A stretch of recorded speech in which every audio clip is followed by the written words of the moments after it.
These pictures are not projecting well, but again, no, yeah, it's projecting there, what you can see there.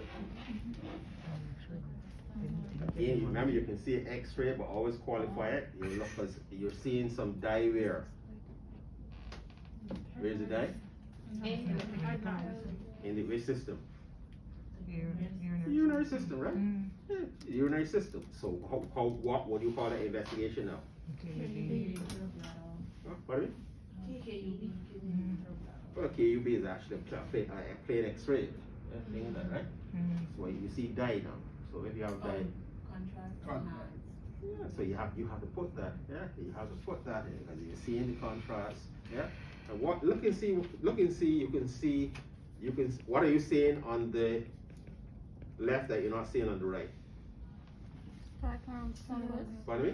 Staghorn calculus. I can't hear the person. Staghorn calculus. Where you see that?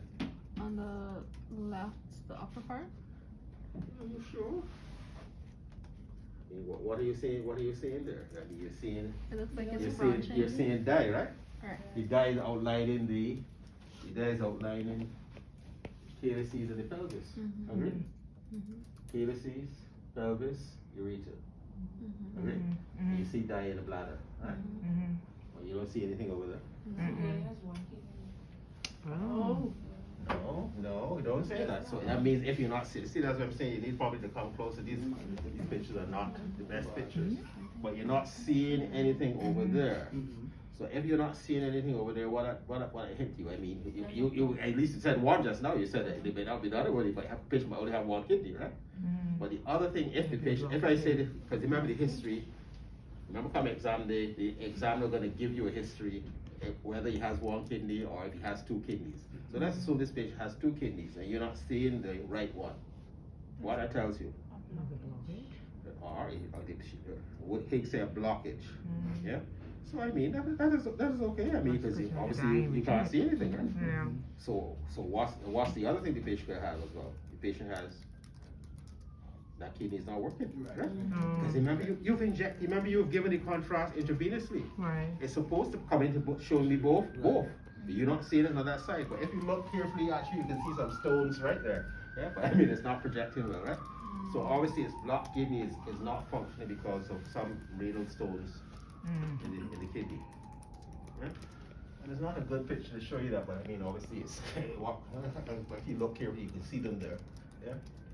So just be aware of that, and we know. You see how you can't teach you everything now because you have to know these things, but one of the things you need to know for the exam is you need to know types of stone and how we treat stones, right?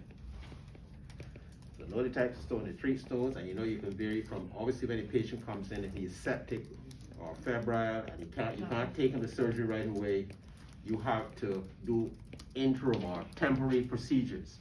And this is again, you see how we can't teach you everything at one time? We spoke about it last week. There's a catheter we put in this patient in these temporary situations just to get rid of blockage. Which one is it? We said it last week? The double J stent. Remember we said that last week? I think one day the slide shows you it.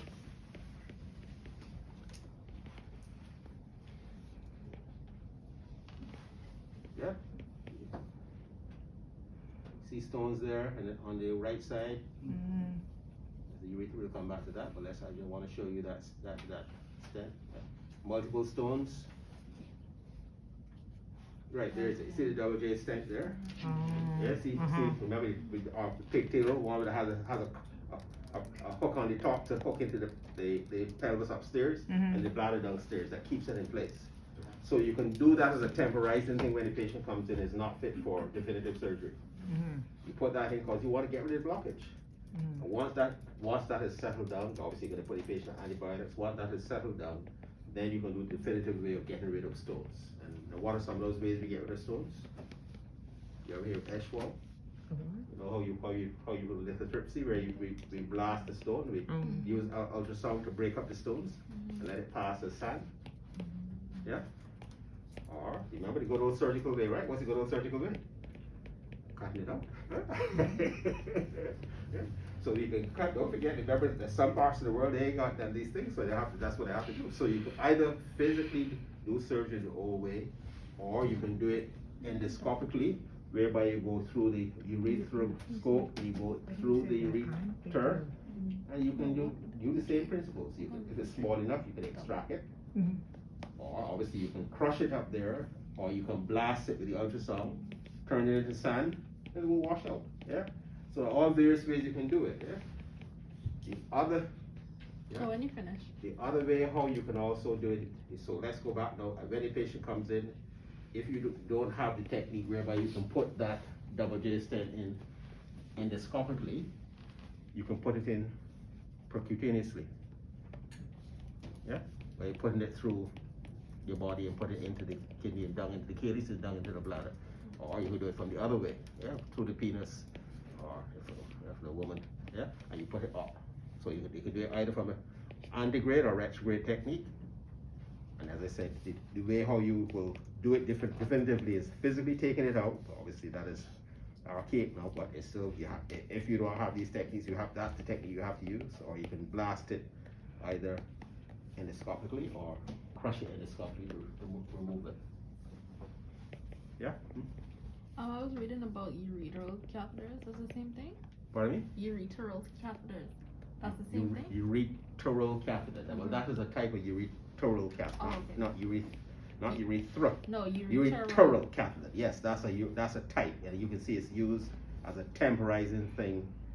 Obviously, you can't leave it there permanently, right? So you use that then, because remember, what's the patient's problem when they come in? As someone said, it's blockage. If you have stasis is going to be followed by sepsis, right? So that's what's making the patient sick. Yeah. And then obviously, if both are blocked, and think about if they have one kidney, they're gonna get renal failure. Yeah. So they will die. So you want to get rid of the blockage in the acute setting. Once the blockage is clear, the patient's stabilized, you can do those definitive procedures that we spoke about. Yeah. Yeah? Again, we already made the box this morning, but again, I think it's somewhere in the slides here somewhere. Huh? Yeah, we need to. Let's go grab No, it's okay. I think we have. I think I have the pictures here. Oh, okay. Right. Let's look more. And then you're gonna